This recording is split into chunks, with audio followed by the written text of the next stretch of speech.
ya era una potencia militar y vence una guerra contra Rusia. Luego va a ser la gran potencia militar que, desesperada por falta de petróleo y de insumos, le va a hacer la guerra a Estados Unidos. No es ningún chiste. Y la guerra de Estados Unidos con Japón entre el 41 y el 45 va a ser mucho más, va a significar un drenaje de sangre mucho más importante para Estados Unidos que lo fue la presencia norteamericana en Europa. ¿Qué es lo que signa fundamentalmente este momento de la segunda mitad del siglo XIX y ya bordeando la Primera Guerra Mundial? La modernidad es la producción intensiva. La modernidad es la industria y el desarrollo de maquinaria agrícola que potencialice la producción agrícola. Acá no es chiste. Para seguir adelante con una mentalidad absolutamente esperanzadora, no la mentalidad que tienen ahora los dirigentes, de brazos caídos y de pensar que la crisis internacional nos va a devorar. No, es una mentalidad ganadora, que apuesta, que luego Schumpeter, un economista norteamericano, va a hablar del emprendedor, del que emprende, del que rompe la consigna del quietismo. Esto es un detalle importantísimo en la historia del desarrollo de la economía occidental. Este periodo, la segunda revolución industrial. En 1880, 30 años antes de la Primera Guerra Mundial, ya se podía contar con la generación de electricidad de manera masiva. 1880. En 1880 ya había estadísticas. Había, por ejemplo, en Europa 100.000 locomotoras de ferrocarril y había 2.750.000 vagones que enganchaban estas locomotoras y que hacían cada vez más corta la distancia en Europa. Ese tendido ferroviario pasaba por cualquier condición geográfica.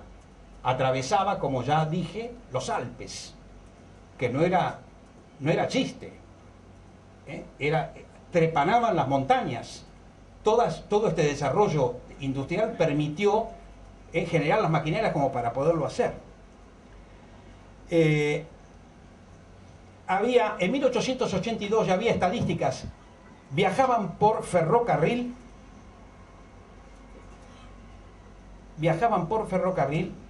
casi 2.000 millones de personas. 72% de estos 2.000 millones que viajaban por ferrocarril eran europeos y el 20% distante eran norteamericanos. Después voy a hablar de Estados Unidos. En 1882 también, según estadísticas, había 22.000 barcos de vapor cruzando los mares. No me arriesgo a comparar con lo que pasa hoy, ¿no? Todo el mundo estaba ansioso de nuevos descubrimientos. Todo el mundo. Recuerden ustedes, por comentarios familiares, la llegada a Buenos Aires del Zeppelin, o la llegada a Norteamérica de los primeros aviones que cruzaban los mares ya en el siglo XX, o el propio uso del auto, del automóvil.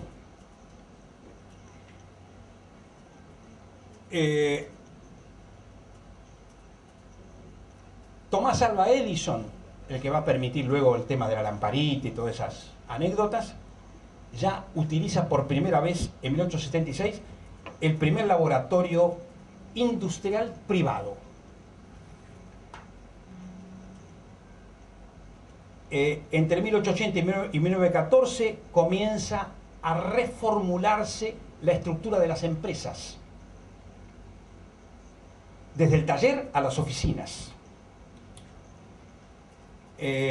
Ahí se habla de una mano visible que maneja las empresas y que va a contrarrestar la mano invisible del mercado.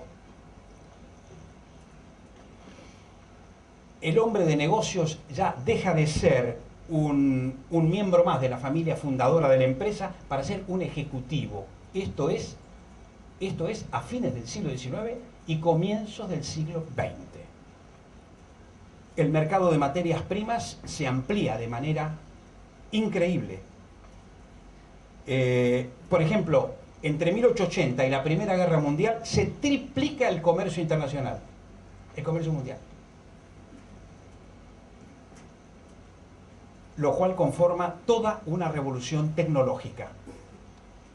Esto va acompañado, como les dije, de una mejora importante en las condiciones de vida. No significa que no hubiera explotación, no significa que no hubiera humillación por parte del tratamiento de las grandes empresas con los movimientos obreros. No significa, no estoy hablando de eso, estoy hablando de este mundo maravilloso de emprendimiento dedicado a la producción. Este costado del mundo, lo que es América, desde el norte hasta el sur, recibe entre 1815 y 1930 31 millones de inmigrantes. En Buenos Aires, en 1900, de cada 4 personas que caminaban por Buenos Aires, 2 eran gringos. En 1905, 3 eran gringos.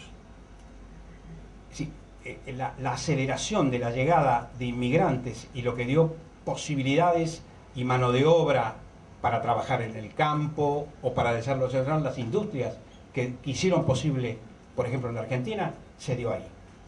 Un caso extraordinario en todo esto, y esto no implica admiración de mi parte, es Estados Unidos. He hablado del África, he hablado de Japón, con un modelo increíble de apertura a partir de 1860. Estados Unidos es un caso excepcional de movilidad demográfica y de desarrollo industrial poderoso. Entre la Revolución Norteamericana y